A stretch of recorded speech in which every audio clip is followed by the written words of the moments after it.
we will find out the value of this different types of AC circuit, that means current की values हम find out करेंगे, जिसमें सबसे पहला है AC circuit with purely resistive load, right? और AC voltage applied to a resistor, मतलब purely resistive circuit हम consider करते हैं। मतलब क्या, तो यहाँ पे एक resistor connect कर दिया, एक resistor को सिर्फ AC सप्लाई कनेक्ट किया है विथ की। अब ये की को क्लोज कर दिया, इसका मतलब करंट फ्लो होना स्टार्ट हो जाएगा। करंट कहाँ से कहाँ फ्लो होगा? Let us consider if it is higher potential and this is lower potential, so definitely current will flow with its conventional direction and that is I, which is nothing but, और ये supply voltage E equals to क्या है? It is E0 sine of omega t it is, right?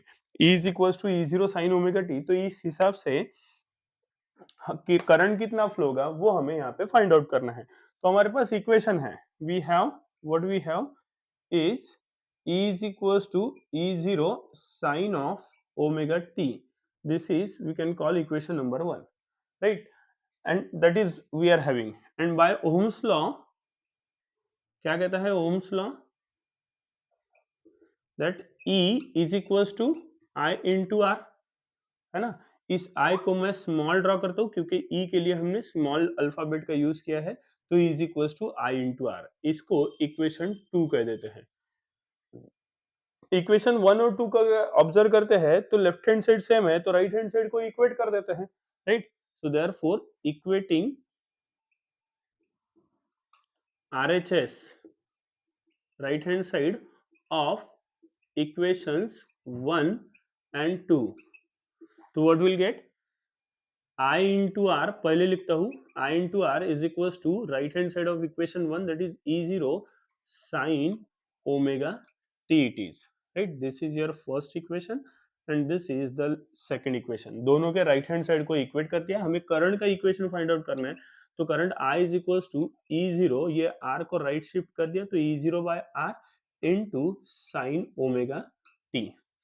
Peak EMF divided by resistance according to Ohm's law it is current, right? So I is equals to क्या हो जाएगा? Peak EMF by R है इसलिए I0, that is peak current into sin omega t as it is। मतलब अगर हमने resistive circuit को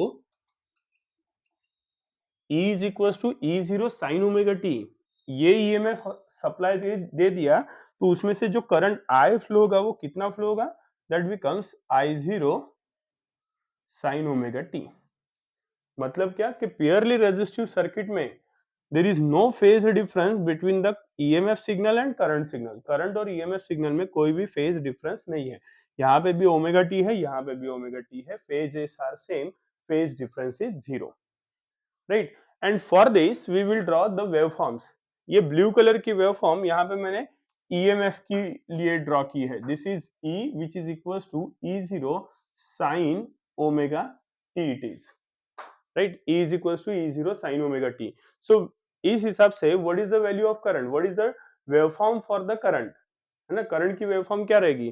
तो ये भी साइनोसॉइडल सिग्नल है ना? E0 मतलब E ये भी साइनोसॉइडल सिग्नल है और I ये भी साइनोसॉइडल सिग्नल है, तो फेज तो सेम ही है ना? बस क्या रहेगा, करंट का एम्पलीट्यूड थोड़ा सा कम शो करते हैं, तो हमें सिग्नल मिल जाएगा। ये भी दोनों साइनोसॉइडल, तो दोनों की दोनों साइनोसॉइडल ही वेवफॉर्म ड्रॉ करेंगे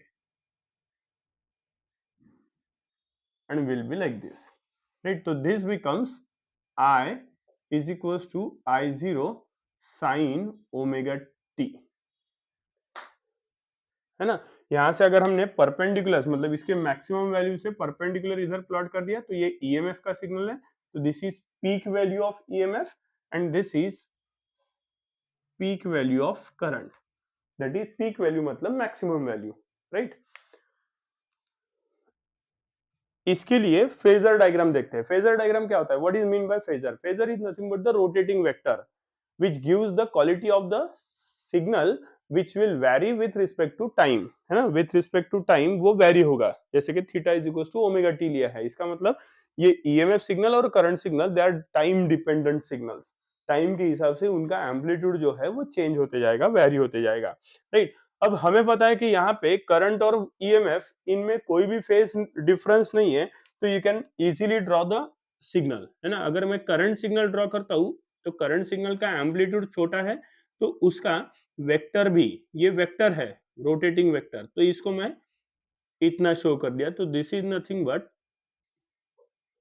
I0, है ना। I0 छोटा है, कम है E0 के कंपैरिजन में, मतलब मैंने ये I0 रेड कलर से शो कर दिया। अभी मैं ब्लू कलर से वोल्टेज EMF E0 शो करता हूँ, तो दोनों का फेज कैसा है, सेम है, ओमेगा टी, तो कोई भी फेज डिफरेंस नहीं आएगा, दोनों का डायरेक्शन सेम रहेगा, दोनों के वेक्टर्स का डायरेक्शन सेम रहेगा, and it is this is E0 है, सेम फेज में, राइट।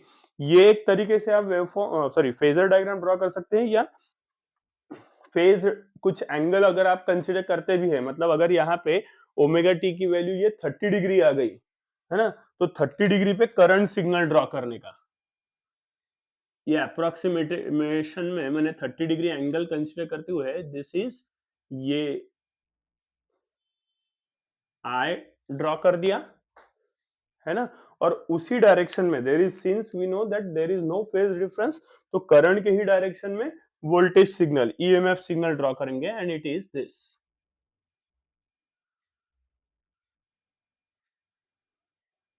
दिस इज ई,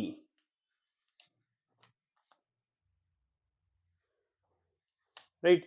ई से परपेंडिकुलर और आई से perpendicular on Y axis plot करते हैं,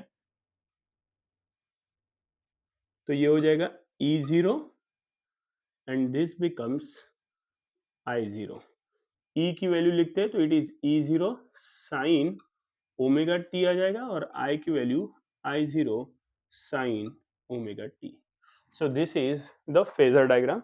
वैसे ये फेजर डायग्राम में इतना हम ड्रॉ ये परपेंडिकुलर शो नहीं करते, ये इधर से परपेंडिकुलर प्लॉट किया तो E0 मिलेगा, इधर से प्लॉट किया तो पीक वैल्यू ऑफ करंट मिल जाएगी, ठीक है। सो दिस इज अनदर, ये एंगल जो है this is nothing but phase phi, है ना, और ओमेगा टी और थीटा ले लेते हैं, क्योंकि थीटा के लिए हमने ओमेगा टी का यूज किया है, तो it is theta which is equal to omega t, right. यहाँ पे जीरो, यहाँ पे भी I और E इनके बीच का phase difference is zero, right. So this is all about the AC voltage connected to the resistive circuit, right?